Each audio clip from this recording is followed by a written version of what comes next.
हाँ जी, good evening everyone. Audio video clear है आप लोगों तक? अच्छा, लाइट और नेट इशू चल रहा है अरुणाचल में।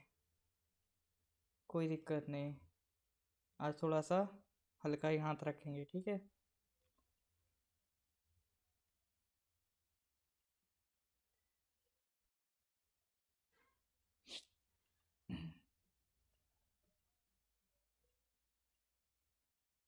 हाँ जी।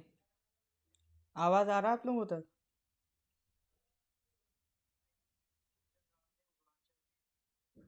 ऑडियो वीडियो क्लियर है ना आप लोगों तक?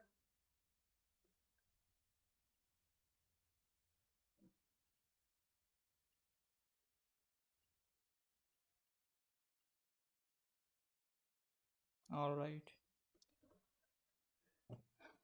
तो दिसंबर का करंट अफेयर्स हम कर रहे थे। अराउंड 75 क्वेश्चंस कर चुके थे। और ये फिर से 20, हाँ 21 ही है, ठीक है। चलिए, थोड़ा सा पिछले कुछ क्वेश्चंस देख लेते, देखिए कितना आपको याद है। नहीं, ये छोड़ो हाँ, ये मिलिट्री एक्सरसाइज का क्वेश्चन है। Recently the 11th edition of exercise Ekuverin was held between India and which of the following countries? Mauritius, Sri Lanka, Mongolia, Maldives. बताइए। All right. Recently the 11th edition of exercise equivalent was held between India and which of the following countries? Mauritius, Sri Lanka, Mongolia, Maldives।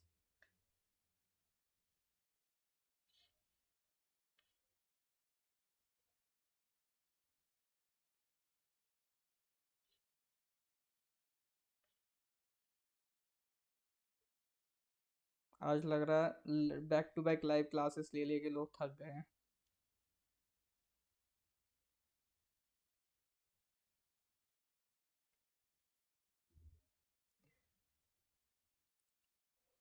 अरे भाई, इतनी जल्दी नहीं थकना है। Officer बनेंगे तो वहाँ तो कहिए कहूँ तो हो सकता है 24-24 घंटे सोने को ना मिले। ठीक है। तो अपना जोश वैसे ही बना के रखिए जैसा है।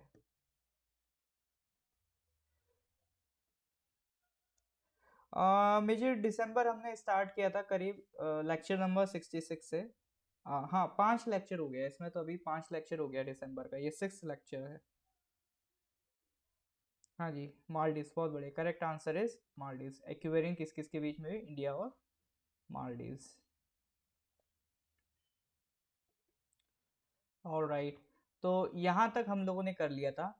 Who among is the author of the book rewinding the first 5 years of मीति? इसका आंसर क्या था? इसका आंसर था एस ओबराय। ठीक है। चलिए, तो इसके आगे हमें स्टार्ट करना है। देखिए, इन केस अगर आप में से कोई स्टूडेंट नया है और अभी तक वो हमारे किसी भी व्हाट्सएप ग्रुप में नहीं है, तो व्हाट्सएप नंबर है 8076535685। इस पर आप ऐड हो सकते हैं। यहाँ पर आपको फ्री स्टडी मटेरियल भी मिलता है, फ्री लाइव क्लासेस की लिंक्स भी मिलती रहती हैं। ठीक है। जैसे जो भी हमारी क्लास लाइव क्लास फ्री होती है, जैसे अभी आपका इंग्लिश का चल रहा है, बायोलॉजी में चल रहा है, मैथ्स में चल रहा है, जीके में चल रहा है, तो इस तरह की जितनी भी लाइव क्लासेस आपकी होती हैं उन सब की लिंक आपको इस व्हाट्सएप ग्रुप पर मिल जाएगी। ठीक है। तो इस ग्रुप पर एनरोल हो सकते हैं फ्री ऑफ कॉस्ट से, कोई रजिस्ट्रेशन फ़ी नहीं है। फ़ायदा क्या होगा? आपको सारी लिंक्स ऐप पर इस ग्रुप पर मिलती रहेंगी। ठीक है।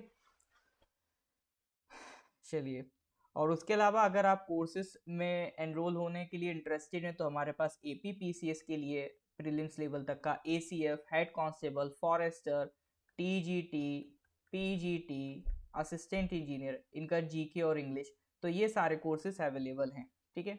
इन केस अगर आप जीके का कोर्स या मैथ्स का कोर्स इंडिविजुअली लेना चाहते हैं, तो वो इंडिविजुअल कोर्स आपका 1500 रुपी में अवेलेबल है। ठीक है। इंडिविजुअल कोर्स भी हमारे पास अवेलेबल है। और ख़ास बात यह है कि सारे कोर्सेज़ की वैलिडिटी हमने एक्सटेंड कर दी है 1 ईयर। पहले हम कुछ कोर्सेज़ की वैलिडिटी 4 मंथ्स कर रहे थे, बट हमने उसको भी एक्सटेंड कर दिया क्योंकि हमारे स्टूडेंट्स अभी उसको नहीं पढ़ पाए। तो हम ये नहीं चाहते कि बस आप फॉर्मेलिटी करके निकल जाएं। ठीक है। तो जब तक आप पढ़ेंगे नहीं तब तक हम आपके छोड़ेंगे नहीं। तो 1 ईयर का आपका सारे कोर्सेज़ का वैलिडिटी है, जो भी कोर्स आप ज्वाइन करना चाहें। ठीक है। चलिए जी। तो इन केस अगर आपकी कोई क्वेरी हो, आप किसी तरह का डाउट पूछना चाहते हैं, तो ये 8076535685 इस नंबर पर आपको व्हाट्सएप कर देना है, ठीक है जी। चलिए नेक्स्ट क्वेश्चन की तरफ आगे बढ़ते हैं, आज यहाँ से स्टार्ट करेंगे। तो क्वेश्चन ये है, the first squadron of the S-400 air defence system will be diploid by the Indian air force in which of the following sector. हाँ जी, खुशखबरी की बात है, S-400 जिसका काफी टाइम से इंतजार था, अब वो फाइनली इंडिया आ रहा है। तो इंडियन एयरफोर्स उसको कहाँ डिप्लॉय करने वाली है? हाँ जी, जो आपका S-400 है उसको इंडियन एयरफोर्स ने क्या डिसाइड करा, उसे कहाँ डिप्लॉय करेंगे? कछुआ में, पंजाब में, पेंगोंग सो में। पेंगोंग सो लेक है, याद होगा, लद्दाख में, जो इंडिया चाइना डिस्प्यूट के बीच में फंस गया था। और चौथा है जम्मू। बताइए चार में से कौन सा ऑप्शन? हाँ जी, कठुआ, पंजाब, पेंगोंग सो, जम्मू, करेक्ट आंसर बताना है।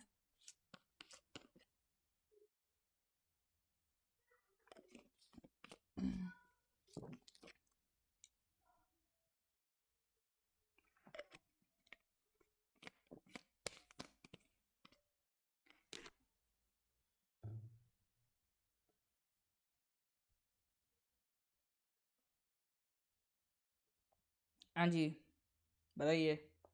तुक्का भी लगा सकते हैं, तुक्के की पूरी आज़ादी है। तुक है ना, कोई निगेटिव मार्किंग नहीं है, गलत तुक्का लगाने पे कोई आपकी प्रॉपर्टी नहीं जब्त करने वाला है यहाँ पे, ठीक है। चलिए करेक्ट आंसर पे आते हैं भैया, करेक्ट आंसर इज पंजाब। तो S-400 हम कहाँ लगाने वाले हैं? पंजाब में लगाने वाले हैं।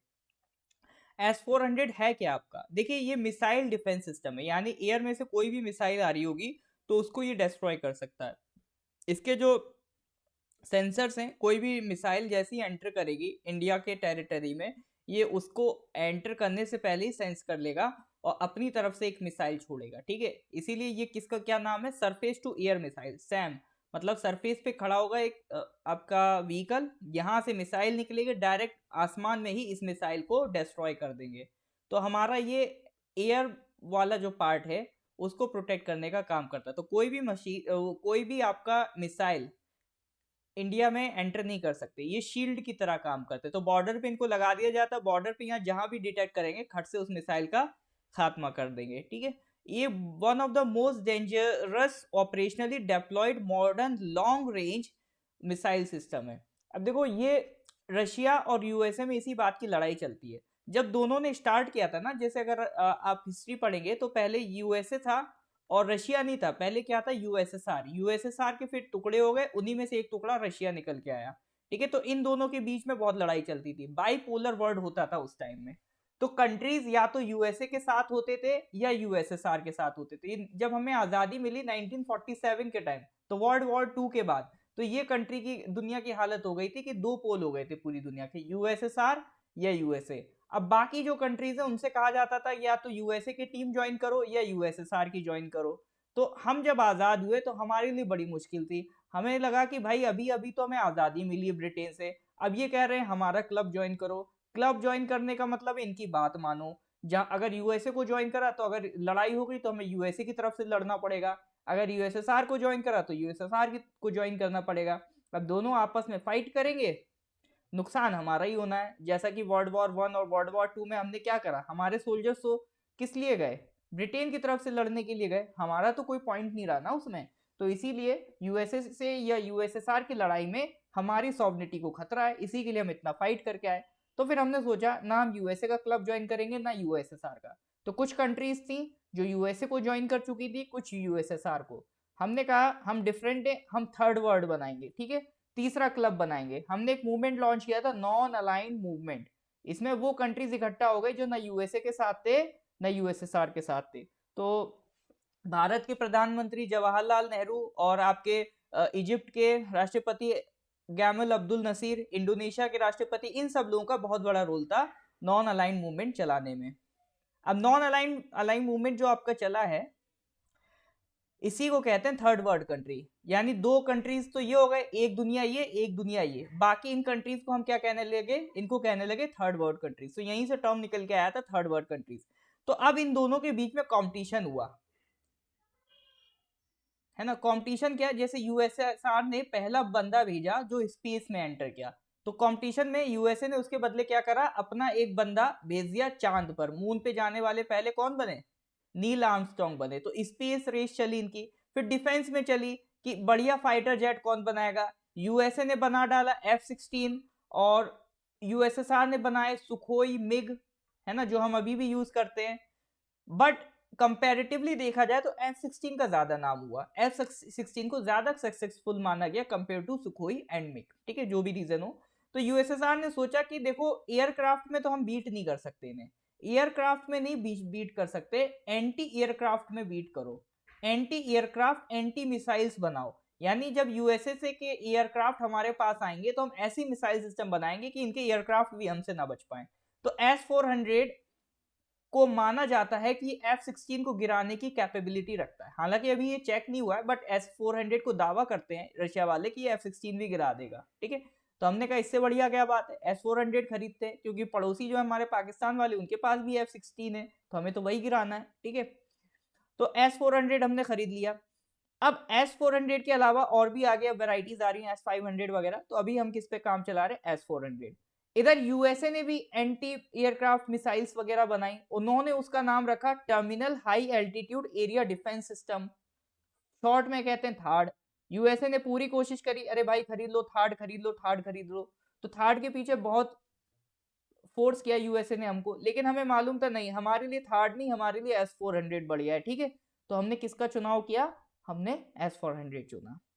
अब यहां से इंडिया रशिया की बात हो रही है, तो मिलिट्री एक्सरसाइज याद रखिएगा, एक्सरसाइज इंदिरा किस किस के बीच में होती है, इंडिया और रशिया के बीच में होती है। और हमारा जो एयरक्राफ्ट कैरियर है INS विक्रमादित्य, वो भी कहां से, रशिया से। चक्र 2 एक न्यूक्लियर अटैक सबमरीन है, जो वो कहां से है, वो भी रशिया से आई है, ठीक है। और आर्मी में क्या है, T-90 T-72 main battle tanks, ये भी रशिया से आए हैं। सुखोई 30 MKI फाइटर, ये कहाँ से आया, ये रशिया से आए हैं। तो वेपन्स के नाम थोड़ा ध्यान होना चाहिए कि कहाँ से उठ के आए हैं, ठीक है, कहाँ से ये हमने लिए हैं, तो काफी आपको हेल्प करेंगे। ऑलराइट, चलिए जी नेक्स्ट क्वेश्चन पे आ जाइए, क्वेश्चन नंबर 77। बताइए, which of the following countries were recently hit by typhoon राय।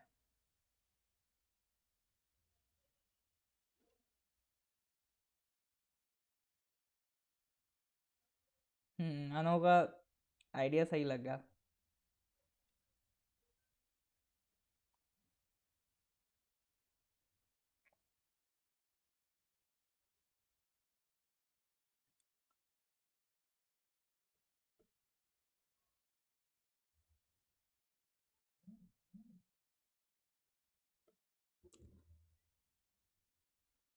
आपके रिप्लाईज आ रहे हैं क्या। Alright, good evening Talang.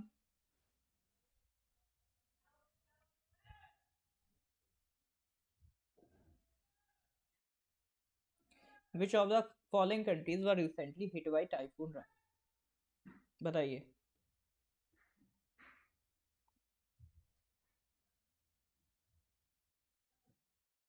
बताइए जी। ऑलराइट, हाँ जी, करेक्ट आंसर इज फिलीपींस। तो अभी टाइफून राय ने किसको इम्पैक्ट किया है, फिलीपींस को इम्पैक्ट किया है, बहुत इजीली एग्जाम में पूछा जा सकता है, ठीक है। तो फिलीपींस का ये रहा कुछ मैप, ठीक है। तो ये आपका जो ये ट्रॉपिकल स्टॉर्म आया, ये कुछ इसका रास्ता है, ऐसे ऐसे ऐसे ऐसे जाते आते ये पूरा चाइना तक इम्पैक्ट कर गया, ठीक है, ये चाइना तक इम्पैक्ट कर गया। चलिए जी। अब देखो, जो ट्रॉपिकल साइक्लोन्स होते हैं, इनका अगर जनरल नाम देखें तो ट्रॉपिकल साइक्लोन होते हैं, कहते हैं, बट डिफरेंट डिफरेंट रीजन्स में इनके नाम अलग है। जैसे चाइना सी और पैसिफिक ओशन, मतलब यही वाला जो पार्ट है, ये क्या है आपका, इधर साउथ चाइना सी है, और ये पूरा इधर चाइना सी, और इधर पैसिफिक ओशन, ये वाला जो पूरा पार्ट है इधर, इसको क्या कहते हैं, टाइफून कहते हैं, ठीक है। और अमेरिका साइड चले जाओ तो वहाँ हरिकेन कहते हैं, कैरिबियन सी अटलांटिक ओशन वाला जो पार्ट है वहाँ हरिकेन कहेंगे, ठीक है। फिर वेस्ट अफ्रीका में चले जाओ, ये यूएसए के साइड चले जाओ, सदर्न यूएसए में टॉर्नेडो कहेंगे। ऑस्ट्रेलिया के साइड इसको विली विली कहते हैं, नॉर्थ वेस्ट ऑस्ट्रेलिया में इसे विली विली कहते हैं, और इंडियन ओशन रीजन में इसको ट्रॉपिकल साइक्लोन ही कहते हैं। हमने कहा हमें कोई नया नाम नहीं रखना, हमें उसी से काम चलाना है, ठीक है। तो ये फिलीपींस में टाइफून राय आया था, इसको नाम याद रखिएगा। चलिए, अब अगला पार्ट,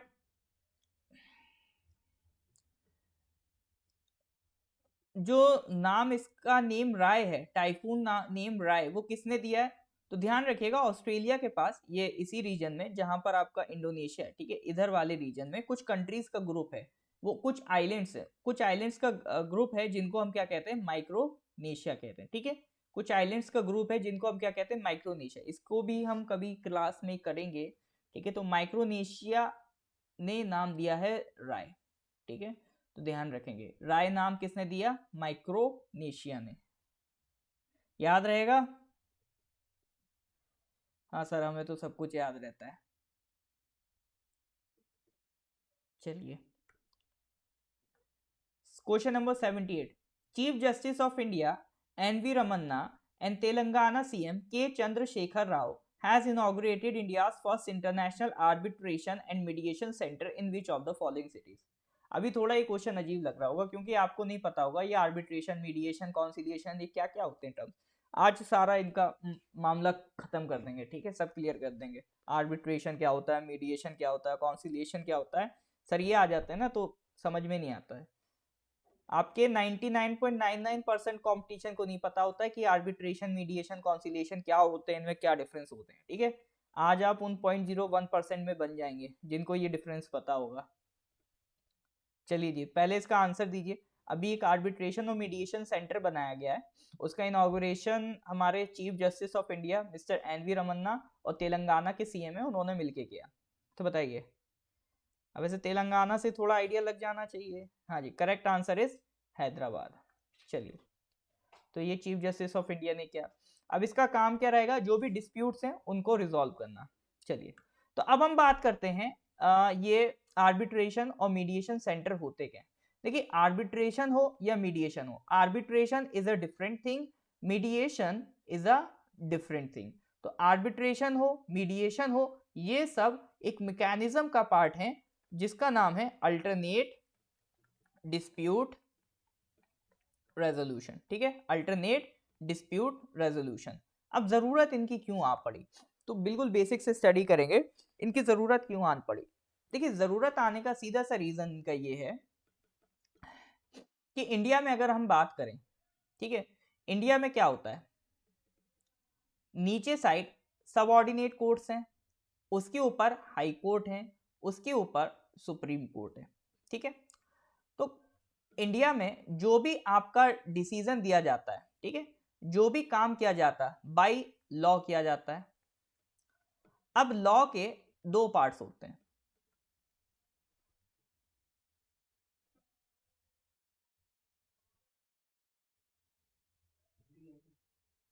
नहीं, लाइट गई है।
हाँ जी, अभी ठीक है। हाँ जी, अभी ठीक है।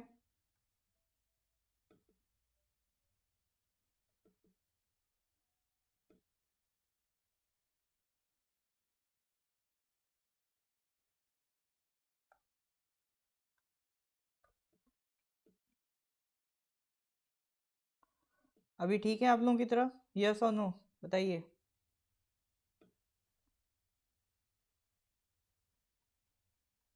ऑलराइट, चलिए। हाँ जी, तो हम बात कर रहे थे कि जैसे इंडिया में लॉ की अगर हम बात करें तो दो तरह के लॉ हैं। सब्सटैंशियल लॉ, है ना, और एक होते हैं प्रोसीजरल लॉज। ठीक है, दो तरह के लॉज होते हैं, सब्सटैंशियल और एक होते हैं प्रोसीजरल लॉज। सर क्या आप हमें वकील बना रहे? हाँ जी, मिनी वकील तो बन ही जाएंगे। सब्सटेंशियल लॉज का मतलब ये है कि जो लॉज आपके राइट्स की बात करते हो, जैसे चाइल्ड लेबर से रिलेटेड, कि child labour is a crime, तो वो क्या है, आपका सब्सटेंशियल लॉ है।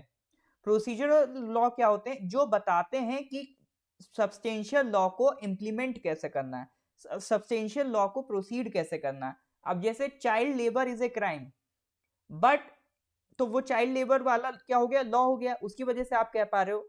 बट आपको उसको अरेस्ट कैसे करना, अगर कोई क्राइम कर रहा है तो आपको उसको अरेस्ट कैसे करना है, आपको उसको कोर्ट, पुलिस को कैसे लेके जाना है, पुलिस किस तरह से बेल दे सकती है, उसे कोर्ट में किस तरह से प्रेजेंट करना है, तो ये सारी चीजें क्या है, प्रोसीजर हैं। तो ये कैसे लॉज होते हैं, ये होते हैं प्रोसीजरल लॉज। यस और नो, तो दो तरह के लॉज होते हैं, सब्सटेंशियल और प्रोसीजरल। तो यहाँ पर डिफरेंस क्लियर है? हाँ जी, तो सब्सटेंशियल और प्रोसीजरल लॉज, यहाँ पे डिफरेंस क्लियर है। लॉज दो तरह के होते हैं आपके, ठीक है, क्लियर है कि नहीं है? दो तरह के लॉ समझ में आए किस तरह से, सब्सटेंशियल और प्रोसीजरल। अब प्रोसीजरल लॉज के एग्जाम्पल हैं, जैसे आपका criminal procedure code, civil procedure code, Indian evidence act. ये प्रोसीजर बताते हैं कि किस तरह से आपको सजा होगी या किस तरह से आपको जस्टिस मिलेगी, तो ये प्रोसीजरल लॉज का काम है। अब लेकिन होता क्या है, अगर आप प्रोसीजर के साथ चलो तो आपका काम थॉरो तो होगा, लेकिन प्रोसीजर के साथ चलने में आपका काम बड़ा स्लो हो जाता है। ठीक है, क्योंकि हम क्या मानते हैं, हम मानते हैं कि justice hurried is justice buried. ठीक है, क्योंकि हम नहीं चाहते कि जल्दबाजी में किसी को सजा मिले, इसीलिए हम क्या करते हैं, प्रोसेस फॉलो करते हैं। अब आपको ही मालूम है कि प्रोसेस फॉलो होने में कितना टाइम लगता है, लेकिन एक कहावत है कि justice hurried is justice buried, इसीलिए हम क्या करते हैं, इसको स्लोली स्लोली बाय प्रोसीजर चलते हैं। लेकिन इसी के साथ साथ एक और कहावत भी है, वो क्या है, वो है भैया, justice delayed is justice denied. कवि हैं, कवि लोगों की कमी नहीं है ना। एक कह रहा है कि जल्दबाजी ना करो, एक कह रहा है देर मत करो, तो करें क्या, बोले तो बोले क्या, वो वाली सिचुएशन यहाँ पर आके क्रिएट हो जाती है। ठीक है, एक कह रहा है justice hurried is justice buried, एक कह रहे हैं justice delayed is justice denied. मतलब जल्दबाजी नहीं करना है, वरना जस्टिस करने का मतलब ही नहीं रहा, और बहुत देर भी नहीं करनी है। पता चला आपका कोई प्लॉट था, किसी ने कब्जा कर लिया, जब कब्जा किया तब आपकी उम्र थी 25 ईयर्स, अब उसको छुड़वाने में लग गए 15 ईयर्स, तो 40 ईयर्स की आपकी एज हो गई, 15 साल जो आपका फ्रूटफुल टाइम था वो तो उसमें वेस्ट हो गया। तो इसका मतलब जस्टिस डिले होने में भी नुकसान है, लेकिन प्रोसीजर भी फॉलो करना है, क्योंकि थॉरो जस्टिस मिलना चाहिए, ऐसा ना हो कि जल्दबाजी में कोई काम हो जाए। लेकिन क्या होता है, जब हमारे पास ये कह दिया जाता है कि एक भी इनोसेंट पर्सन, 100, एक कहावत सुनी होगी आपकी कि 100 क्रिमिनल्स छूटे हैं लेकिन इनोसेंट पर्सन को सजा ना हो, तो इसीलिए हम लोग को ज्यादा कॉशियस होना पड़ता है। मान लो आपसे कोई कह दे कि एक दीवार में पेंट करना है, लेकिन पेंट थोड़ा सा भी, इतना सा आउटर ना रह जाए। ठीक है, मतलब अगर इस दीवार में पेंट करना है तो ऐसा ना हो कि इस दीवार में थोड़ा सा भी पेंट टच हो जाए, वरना सैलरी नहीं मिलेगी, पैसा नहीं मिलेगा। तो आप बहुत ही कॉशियसली काम करोगे, जो काम आप 5 मिनट में कर सकते थे वो आप 10 मिनट में करोगे। तो ये हमारे प्रोसीजरल सिस्टम के साथ दिक्कत है। अब लेकिन दोनों प्रॉब्लम्स को अगर हमें सॉल्व करना है तो हमें क्या करना है, दूसरा तरीका ढूंढना है। जैसे अगर हम कोर्ट्स की बात करें तो वो क्या कर रहे हैं, डिस्प्यूट्स रिजॉल्व कर रहे हैं। कोर्ट्स में अगर हम देखें तो केसेस किसके हैं, डिस्प्यूट्स रिजॉल्व करने के, तो यानी जो डिस्प्यूट रिजोल्यूशन है उसके लिए हमें अल्टरनेट तरीका ढूंढना पड़ेगा, और उसी अल्टरनेट तरीके को हम क्या कहते हैं, alternate dispute resolution mechanism. Yes और नो, तो यही आपका क्या कहलाता है, ये आपका कहलाता है alternate dispute resolution mechanism. Asha ji, मैं शायद आप सब्सटेंशियल लॉ की बात करना चाह रहे हैं। मैंने कहा था कि लॉज दो तरह के होते हैं, सब्सटेंशियल और प्रोसीजरल। सब्सटेंशियल जो हमारे राइट्स की बात करते हैं, जैसे कि child labour is a crime, तो वो क्या है, सब्सटेंशियल लॉ। क्यों? क्योंकि वो हमारे राइट्स को प्रोटेक्ट करने की बात कर रहे हैं। बट कुछ लॉज होते हैं जो बस आपको प्रोसीजर बताते हैं, जैसे चाइल्ड लेबर में कानून के तहत अगर किसी को अरेस्ट करना है तो क्या प्रोसीजर होगा अरेस्ट करने का, किस तरह से आप उसके घर जाओगे, कितने दिन उसे जेल में रखोगे, कब उसे कोर्ट में पेश करोगे, और कोर्ट में किस तरह से प्रोसीजर चलेगा, उसको वकील मिलेगा नहीं मिलेगा, तो ये सारे क्या प्रोसीजर, ये लिखा है प्रोसीजरल लॉज में। जैसे criminal procedure code, civil procedure code, Indian evidence act, कोई क्राइम अगर किसी ने किया है तो उसको किस तरह से आप डील करोगे, तो वो क्रिमिनल प्रोसीजर कोड में लिखा है। अगर कोई सिविल क्राइम का केस है तो सिविल प्रोसीजर कोड से डिटेल मिलेगी। एविडेंस किस तरह से प्रोड्यूस कर सकते हो, वो लिखा है इंडियन एविडेंसेस एक्ट में। यस और नो? ठीक है, तो ये तो दो तरह के लॉज हो गए।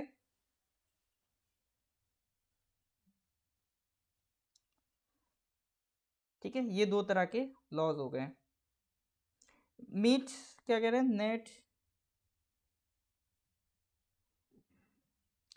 मीट कोई ज्यादा प्रॉब्लम हो रही है क्या इसमें?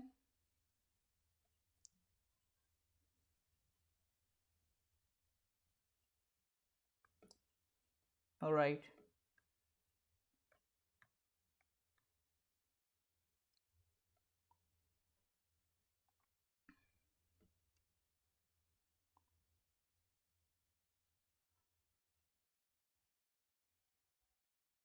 मीट इसको मैं कल की क्लास लूंगा, उसमें फिर इसको रिपीट कर दूंगा, ठीक है। अगली क्लास में जब हम इसको पढ़ेंगे तो इसको हम फिर से रिपीट कर देंगे, आप परेशान मत हो।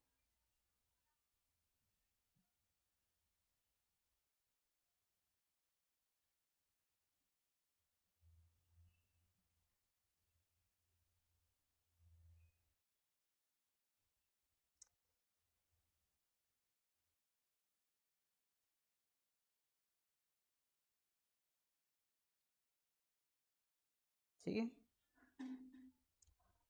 मीट आप एक काम करना, आप मेरे को व्हाट्सएप कर देना जो भी पोर्शन आपका छूट रहा हो, ठीक है, मेरे को व्हाट्सएप कर देंगे आप, ठीक है।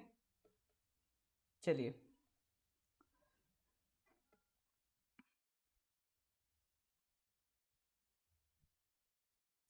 तो ये था आपका सब्सटेंशियल लॉ। तो अब इस तरह के मैकेनिज्म को हम क्या कहते हैं, इस तरह के मैकेनिज्म को हम कहते हैं अल्टरनेट डिस्प्यूट रेजोल्यूशन मैकेनिज्म। ठीक है जी। अब इस मैकेनिज्म से क्या होता है, आपका डिस्प्यूट रेजोल्यूशन होता है। ये सब हम बात कर चुके हैं, ये सब पढ़ लेना आप, उसमें कोई बड़ी चीज नहीं। अब डिस्प्यूट रेजोल्यूशन के तरीके होते हैं, एक होता है आर्बिट्रेशन, एक होता है मीडिएशन, और एक होता है कॉन्सिलेशन। ठीक है, अच्छा एक काम करते हैं, इसको फिर नेक्स्ट क्लास से स्टार्ट करते हैं, ठीक है। मुझे लगता है आज थोड़ा प्रॉब्लम है ही आप लोगों का नेट का, ठीक है।